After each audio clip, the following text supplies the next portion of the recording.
Hi நண்பர்கள் அனைவருக்கும் வணக்கம். டெய்லி ஃபோக்கஸ் அப்டேட் சேனலை இதுவரையிலும் சப்ஸ்கிரைப் செய்யாதவங்க தயவு செஞ்சு சப்ஸ்கிரைப் பட்டனை கிளிக் பண்ணிவிட்டு வீடியோ கண்டினியூ பண்ணுங்கள். எனக்கு கண்டிப்பாக உதவியாக இருக்கும். இதுக்கு மேலே நான் போடுற வீடியோ பார்க்குறதுக்கு உங்களுக்கும் உதவியாக இருக்கும்.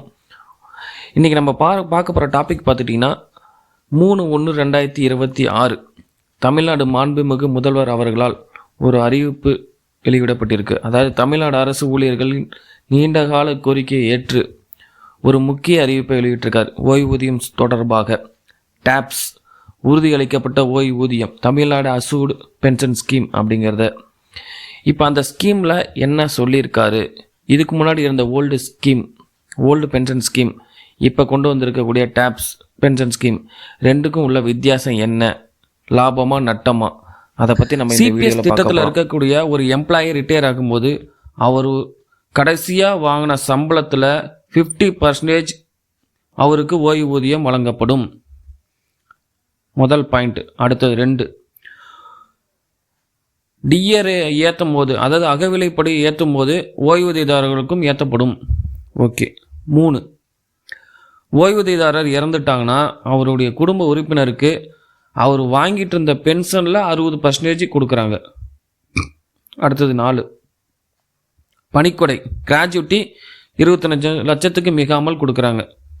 அடுத்தது 5வது பாயிண்ட் என்ன சொல்லியிருக்காங்க அப்படின்னா, அதாவது பென்ஷனுக்கான பணிக்காலத்தை நிறைவு செய்யாமல் ரிட்டையர் ஆகுறாங்க இல்லையா, ஓய்வு பெறுறாங்க இல்லையா, அவங்களுக்கு குறைந்தபட்ச ஓய்வூதியம் கொடுக்குறதா சொல்லியிருக்காங்க.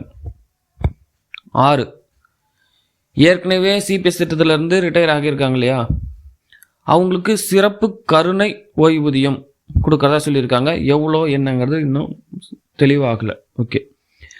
இப்போ நம்ம என்ன சொல்ல வரோம் அப்படின்னா, ஆல்ரெடி ஓல்டு பென்ஷன் ஸ்கீம் ஜிபிஎஃப்பில் இருக்கவங்களுக்கும் நமக்கும் என்ன வித்தியாசம், அதாவது டாப்ஸ் இதில் வாங்க போகிறவங்களுக்கும் ஜிபிஎஃப்பில் இருக்கிறவங்களுக்கும் என்ன வித்தியாசம் அப்படிங்கிறது தான். 2 பாயிண்ட்டு. ஜிபிஎஃப்பில் ஒருத்தர் ரிட்டையர் ஆகிறாங்க அப்படின்னா ஓல்டு பென்ஷன் ஸ்கீமில் அவர் ஜிபிஎஃப்னு சொல்லி ஒன்று கட்டிகிட்டு இருக்காரு, மாதம் மாதம் சம்பளம். அந்த அமௌண்ட்டை திரும்ப எடுத்துக்கிறாரு, வட்டியோட திரும்ப ரிட்டையர் ஆகும்போது அந்த அமௌண்ட்டை வாங்கிக்குவார். அது இல்லாமல் கிராஜுவிட்டி வாங்கிக்குவார். அதுவும் இல்லாமல் அவர் வேலையில் இருக்கும்போது ஜிபிஎஃப் கட்டிகிட்டு இருக்காருங்க இல்லையா, அதில் லோன் எடுத்துக்கலாம், லோன் எடுத்து திருப்பி கட்டிக்கலாம். இந்த ஆப்ஷன்ஸ் எல்லாம் பழைய ஓல்டு பென்ஷன் ஸ்கீமில் இருக்குது.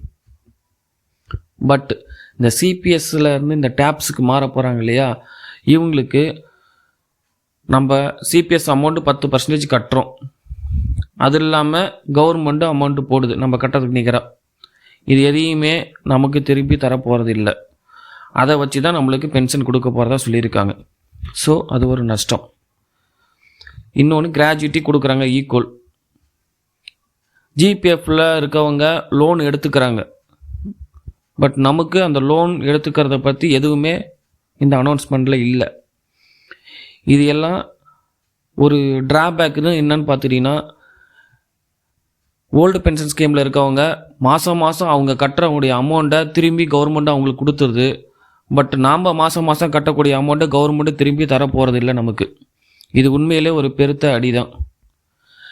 ஏன்னா நம்மக்கிட்ட இருந்து வாங்கி அந்த வட்டியை தான் நம்மளுக்கு ரிட்டையர் ஆகும்போது கொடுக்க போகிறாங்க. சிம்பிளாக சொல்ல போனோம்னா, நம்மக்கிட்ட இருந்து வாங்கின காசை நம்மளுக்கு ஓய்வூதியமாக கொடுக்க போகிறாங்க. ஓல்டு பென்ஷன் ஸ்கீமில் அவங்கக்கிட்ட இருந்து எந்த காசும் வாங்க போகிறதில்ல, ஓய்வூதியத்தை கவர்மெண்ட்டு தான் கொடுக்குது அவங்களுடைய அமௌண்ட்லேருந்து. இவ்வளோ தான். இதில் நஷ்டம் கண்டிப்பாக டாப்ஸ் ஸ்கீமில் இருக்குது. பட் ஒரே ஒரு விஷயம் என்னென்னா, இவ்வளோ நாள் போராடிட்டு இருந்ததுக்கு சிபிஎஸ் ஸ்கீமை பொறுத்து கம்பேர் பண்ணும்போது ஓய்வூதியம்னு ஒன்று இருக்குங்கிறத சொல்லியிருக்காங்க, அவ்வளோதான். பட்டு நம்ம அமௌண்ட்டை தான் திருப்பி தர போகிறாங்க எனக்கு தெரிஞ்சது. இன்னும் தெளிவான ஜீவோ வந்ததுன்னா நம்மளுக்கு ஒரு ஐடியா கிடைக்கும். நன்றி.